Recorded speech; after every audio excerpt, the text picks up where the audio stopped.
Ok, donc on va continuer avec le parentage et cette fois-ci on va voir quelques notions par rapport aux coordonnées spatiales. Alors là ici dans cette scène, qu'est-ce que j'ai? J'ai un petit cube que j'ai appelé petit et un grand cube. Donc j'ai fait ce cube-là, j'en ai fait une copie, je l'ai agrandi, etc. Alors maintenant ce que je vais faire, de façon à ce que lorsque lui va être l'enfant de lui, pour éviter de transmettre les coordonnées, c'est-à-dire l'information que j'ai ici sur son enfant, je vais faire un freeze transformation sur celui-là. En fait, pour simplifier l'ensemble, je vais faire un freeze transformation sur les deux et effacer l'historique sur les deux parce que j'ai pas besoin de ça. Alors pour l'historique, je prends les deux Alt Shift D et Alt Shift D, bah, ça correspond à Edit Delete by Type History. Donc là, on peut voir ici Alt Shift D. Donc là, c'est fait. Donc les deux n'ont plus d'historique.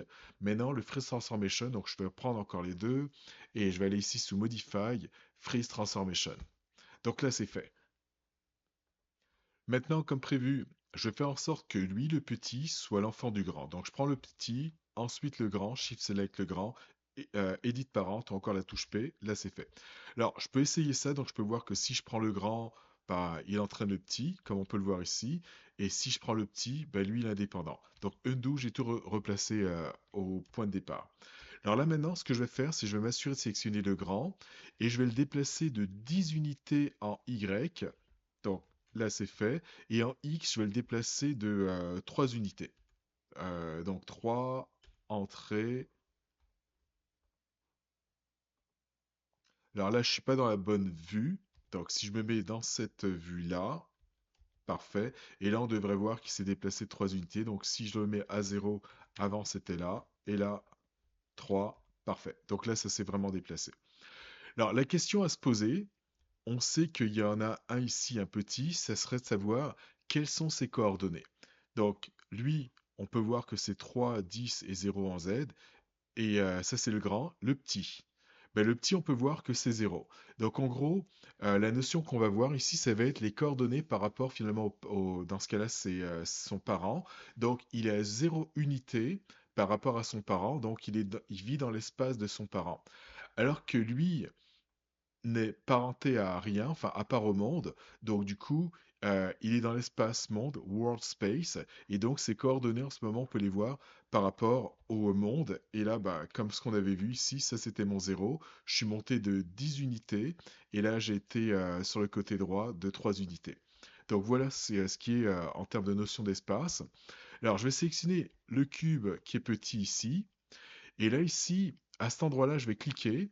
Et là, j'ai Absolute Transform, Relative Transform.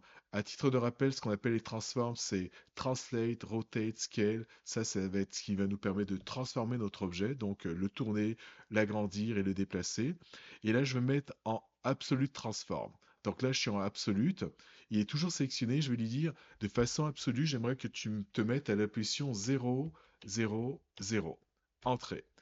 Et voilà où il va se placer. Et cette position, finalement, ça correspond à 0 du monde. Donc, sachant que lui est dans l'espace de son parent, si jamais je veux le déplacer par rapport au monde et lui donner des coordonnées exactes par rapport au monde, ben, je pourrais aller ici et me mettre en mode absolute transform.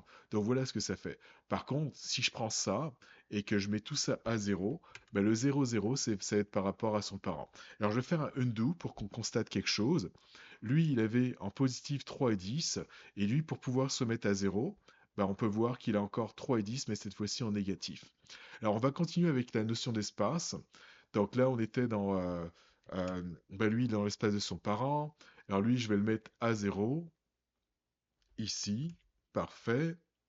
Alors maintenant que c'est à 0, alors maintenant, ce que je vais faire, c'est...